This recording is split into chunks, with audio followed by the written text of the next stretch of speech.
आप सभी को झारखंडी जोहार दोस्तों। आज तारीख 12 जनवरी 2026 दिन सोमवार। चोरी, दुर्घटना, हत्या, आत्महत्या, दुष्कर्म, मौसम, सरकारी नौकरी से जुड़े झारखंड की सबसे बड़ी खबरें संध्या 7 बजे एवं सुबह 7 बजे प्रतिदिन खबरों को देखने के लिए चैनल को करें सब्सक्राइब, साथ में बेल आइकन को दबा ले। तो चलिए चलते हैं झारखंड की सबसे बड़ी खबरों की और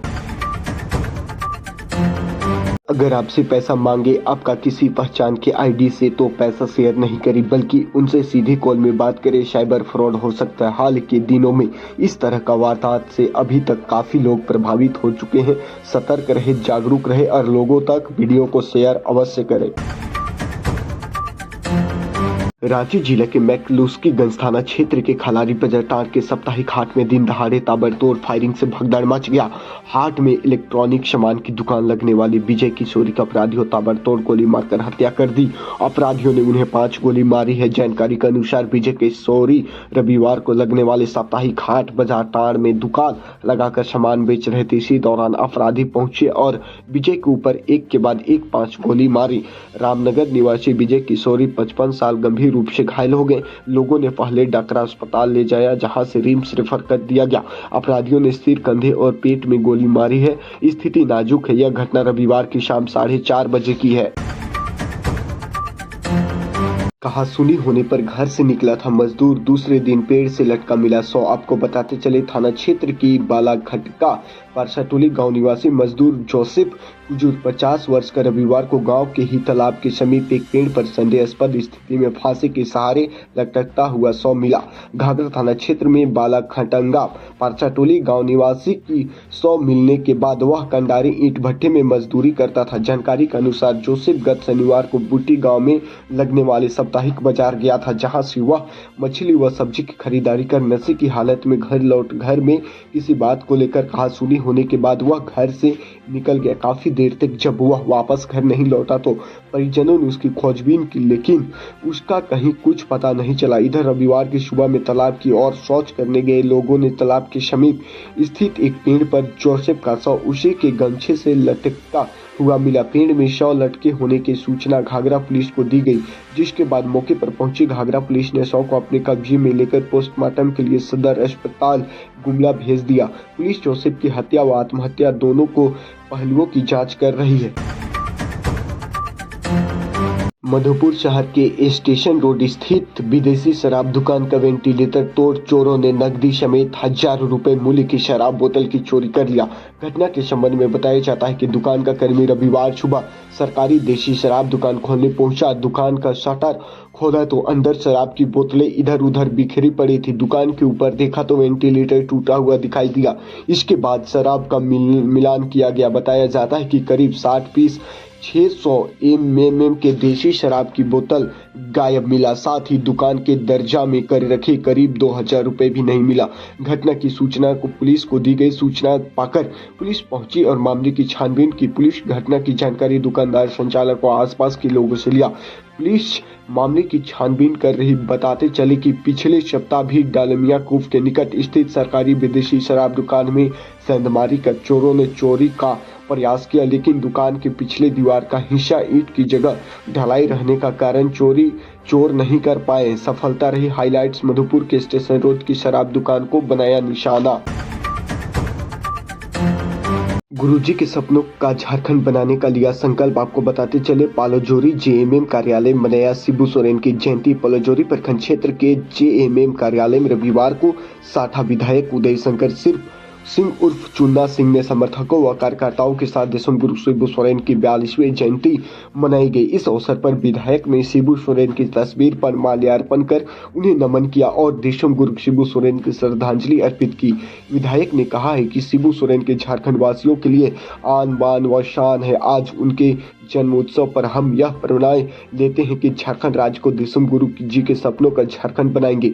साथ ही कहा है कि देशम गुरु शिबू सोरेन हम सभी के विचारों में हमेशा जीवित रहेंगे। इस अवसर पर उन्होंने जरूरतमंदों लोगों के बीच कंबल का वितरण किया। कहा कि जल्द ही प्रखंड पंचायत कमेटी के द्वारा चिन्हित जरूरतमंदों के बीच कंबल का वितरण किया जाएगा। मौके पर झामुमो के वरिष्ठ नेता इश्तियाक मिर्जा, प्रखंड अध्यक्ष अब्दुल रहीम, प्रखंड सचिव सोनाल मुर्मू, मुबारक पंचायत राजू हेम्ब्रम, मनोज कुमार, शिवम महाराज समेत काफी संख्या में लोग मौजूद रहे। हाइलाइट्स विधायक ने पलोजरी जेएमएम कार्यालय में बनाया शिबू सोरेन का जन्मदिन, जरूरतमंदों के बीच बांटे कंबल।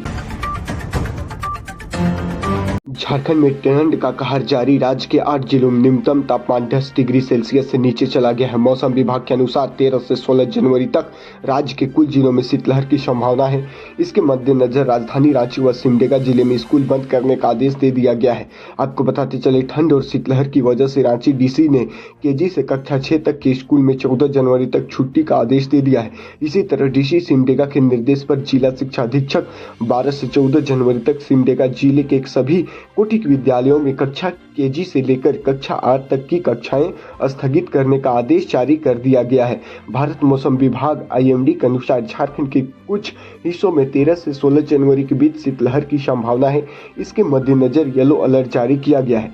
आईएमडी के अनुसार गढ़वा, पलामू, चतरा, लातेहार, लोहरदगा, गुमला जिले के लिए 13 से 16 जनवरी तक येलो अलर्ट जारी किया गया है। वहीं हजारीबाग में जिले में 14 से 16 जनवरी के बीच शीतलहर की चेतावनी दी गई है। आईएमडी ने बताया कि रविवार सुबह 8:30 बजे तक झारखंड के कई हिस्सों में शीतलहर की स्थिति दर्ज की गई, जहां राज्य के 8 जिलों में न्यूनतम तापमान 10 डिग्री सेल्सियस से नीचे चला गया। आपको बता चले, सिमडेगा में ठंड और शीतलहर का प्रकोप जारी है। जिले का न्यूनतम तापमान 10 से नीचे चला गया है। 10 जनवरी तक न्यूनतम तापमान 8.8 डिग्री सेल्सियस रहने का अनुमान लगाया गया, जबकि इस दौरान आसमान साफ रहने की संभावनाएं हैं। टीजीएस ग्राउंड गम्हरिया में खेले गए जेएसएसीएल अंडर 19 अंदर जिला क्रिकेट टूर्नामेंट के एक मैच में लोहरदगा की टीम ने हजारीबाग को 42 रन से हराया। आपको बताते चले, जमशेदपुर टीजीएस ग्राउंड गम्हरिया में खेले गए जेएससीए अंडर 19 अंतर जिला क्रिकेट टूर्नामेंट के एक मैच में लोहरदगा की टीम ने हजारीबाग को 42 रन से हराया। लोहरदगा की टीम ने पहली बल्लेबाजी करते हुए 4.5 ओवर में 10 विकेट पर 187 रन बनाए। ध्रुवा धोसोनी ने 41 व चैतन्य नारायण तिवारी ने 44 रन की पारी खेले। हजारीबाग की ओर से शमी अख्तर ने घातक गेंदबाजी करते हुए 6 विकेट लिए। सुमित को 4 विकेट मिले। जवाब में हजारीबाग की टीम 45.1 ओवर में 145 रन सिमट गई। अजय कुमार ने 44 रन बनाए। लोहरदगा के आयुष पोदार व अभिषेक सिंह को 3-3 विकेट मिले। लोहरदगा के Chaitanya Narayan Tiwari player of the match बने। 2025 में धनबाद पुलिस ने 1799 अपराधियों को पहुंचाया सलाखों के पीछे। आपको बताते चले, जिले में अपराध पर प्रभावित अंकुश लगाने और कानून व्यवस्था की मजबूती को लेकर धनबाद पुलिस ने वर्ष 2025 में व्यापक अभियान चलाया।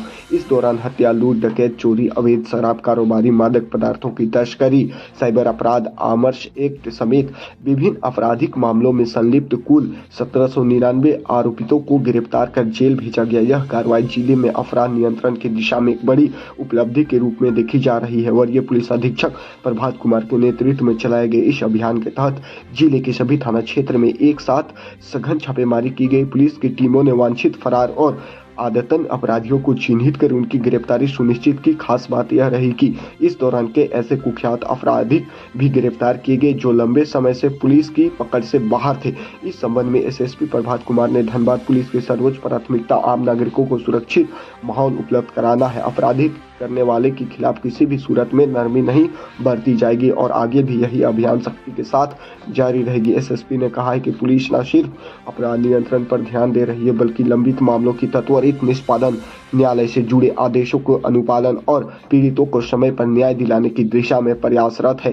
सक्रिय गश्ती, तकनीकी निगरानी, सीसीटीवी विश्लेषण और गुप्त सूचना तंत्र से मजबूती करने का सकारात्मक नजर आने लगा है। उन्होंने कहा है कि इस कार्रवाई से जहां अपराधियों में भय का माहौल बना है, वहीं आम लोगों के बीच पुलिस के प्रति भरोसा बढ़ गया। 2668 पोस्टपेड बकायेदारों की आज कटेगी बिजली। आपको बताते चले, जेबीएनएल की ओर से हीरापुर सब डिवीजन के 2668 बकायेदारों के घरों व प्रतिष्ठानों का बिजली कनेक्शन सोमवार से काटा जाएगा। इस संबंध में जेबीएनएल की ओर से सूचना जारी कर गई है कि 25,000 रुपए से लेकर 5 लाख रुपए तक बकाये रखने वाले की सूची जारी की गई। इस सभी उपभोक्ता पोस्टपेड बिजली कनेक्शन का इस्तेमाल कर रहे हैं। जानकारी के अनुसार जेबीएनएल के अधिकारियों ने बकायेदारों की सूची विभिन्न इलाकों के कनीय अभियंता समेत बिजली कर्मियों को सौंप दी। सोमवार से कनीय अभियंता और बिजली कर्मी सूची के अनुसार बकायेदारों की घरों व प्रतिष्ठानों में जाकर बिजली कनेक्शन काटना शुरू करेंगी। सूचना के अनुसार 25,000 से 50,000 वाले कुल 13,650,000, 1 लाख तक के 620, 1 लाख से 3 लाख तक के 556 व 3 लाख से 5 लाख तक बकाये रखने वाले 87 बकायेदारों के नाम सूची में शामिल। नाले से वर्षों से बारिश का पानी सीधे रेलवे पुल के रास्ते शहर से दूर खेतों में जाता है। सिल्ली में जमीन माफियाओं द्वारा बाजार के पुराने यूनियन बैंक के समीप से गुजरने वाली वर्षों पुराने नाले को सड़क बनाने का प्रयास किया जा रहा है। लोगों ने बताया कि इस नाले से वर्षों से बारिश का पानी सीधे रेलवे पुल के रास्ते शहर से दूर खेतों में जाता है। इधर कुछ वर्षों से जमीन के कारोबारी इस नाला का अतिक्रमण सड़क निर्माण करने का प्रयास कर रहे हैं, जिससे आसपास की जमीनों को ऊंचे दामों पर बेच सकेंगे। ग्रामीणों द्वारा विरोध करने पर काम रोक कर दिया जाएगा, परंतु कुछ दिनों के बाद नाला पर रास्ता बनाने का काम फिर से शुरू कर देते हैं। ग्रामीणों का कहना है कि नाला को बंद कर देने से सिल्ली के रुगड़ी टोला, हाहेल पुंग, कोयरी टोला आदि जगह पर बारिश का पानी भर जाएगा, जिससे काफी परेशानी का सामना करना पड़ेगा, क्योंकि बारिश के दिनों में लुपुंग के पहाड़ी क्षेत्र का पूरा पानी इसी नाले से बाहर है। जिसे रोका गया तो सिल्ली बाजार एवं डुगड़ी टोला समेत आसपास की बस्ती पानी से भर जाएगा। इस संबंध में सिल्ली प्रमुख जितेंद्र बड़ाइक, लुपुंग मुखिया सीमा कुमारी गोंजू, टुटकी मुखिया शर्मिली कुमारी, कांग्रेस पार्टी के नागेंद्र नाथ गोस्वामी सहित सिल्ली लुपुंग हाहेल पुंग के ग्रामीणों ने सिल्ली अंचल अधिकारी को लिखित शिकायत की है। इधर सीओ अरुणिमा एक्का ने कहा है कि शिकायत मिली है कि जांच की जाएगी, फिर नियमानुकूल कार्रवाई की जाएगी। दलाही पंचायत के मसलिया प्रखंड के दलाही पंचायत अंतर्गत नूना नदी किनारे स्थित नौली बाली माता थाना परिसर में लगने वाला 8 दिवसीय प्रसिद्ध नूनल बेला मेला आगामी 15 जनवरी से प्रारंभ होगी। मेला आयोजन को लेकर इस वर्ष सरकारी जमीन के साथ साथ रैयतों की जमाबंदी भूमि में मेला लगने को लेकर उत्पन्न विवाद का निपटारा कर लिया गया है। अंचल निरीक्षक अरविंद कुमार के अगुवाई में रैयतों और मेले के नीलामीकर्ता के बीच सुलह कराई गई, जिसके बाद पूरे मेला परिसर में आयोजन का रास्ता साफ हो गया। बताया जाता है कि इस वर्ष मेला की सरकारी नीलामी उच्चतम बोली लगने वाले हरिपद दास के नाम हुई।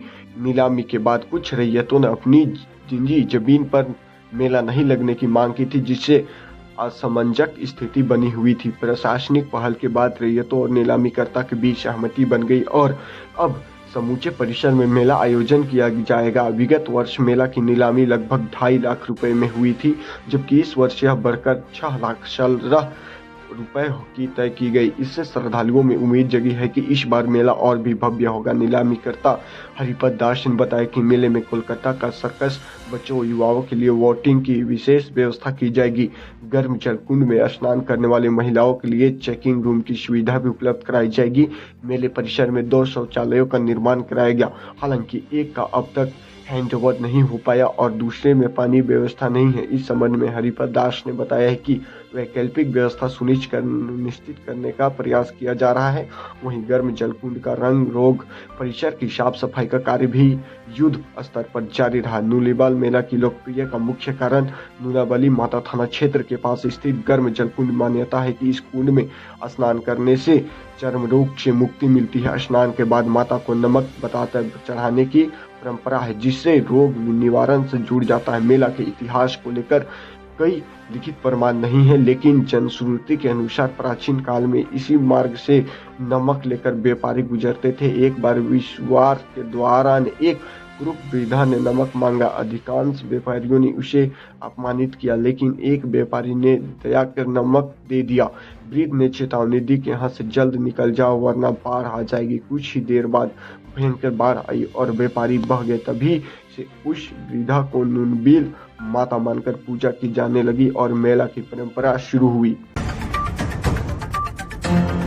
रांची झारखंड के पूर्व मुख्यमंत्री और देशम गुरु शिबू सोरेन की 42वीं जयंती पर मुख्यमंत्री हेमंत सोरेन ने 10वीं और 12वीं के छात्र छात्राओं के साथ संवाद किया। रांची, खूंटी और रामगढ़ के 5,000 से अधिक छात्र छात्राएं इस कार्यक्रम में शामिल हुए।